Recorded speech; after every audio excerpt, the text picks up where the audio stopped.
अस्सलाम वालेकुम दोस्तों, उम्मीद है खैरियत से होंगे। आज की वीडियो है हमारी पर्दों से रिलेटेड। अरे भाई, घर में पर्दे तो लगा दिए, ऑफिस में पर्दे तो लगा दिए, लेकिन कुछ कमी लगती है। वजूहात क्या होती है? ये फूल एंड के हिस्से पे ये फूल लगाएं, नहायत खूबसूरत और बेहतरीन रखते हैं। ये डिफरेंट कलर और डिफरेंट डिज़ाइन के हैं, अलग अलग कलर और अलग अलग डिज़ाइन के हैं। आप चाहें तो ये लगा सकते हैं। ये तो बड़ा ज़बरदस्त लगा यार, चकोर वाला। ये इसको पर्दों के एंड में लगाते हैं। बाज़ लोग क्या करते हैं, मार्केट जाते हैं, कंफ्यूज हो जाते हैं यार कौन सा लगाएं।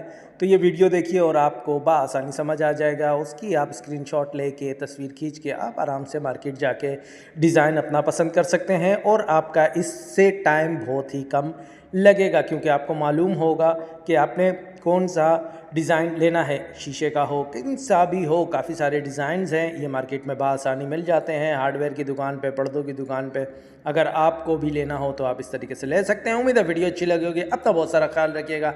लाइक करें, सब्सक्राइब करें, बेल आइकन पर क्लिक करें। अपना बहुत सारा ख्याल रखिएगा दोस्तों। अल्लाह हाफिज़।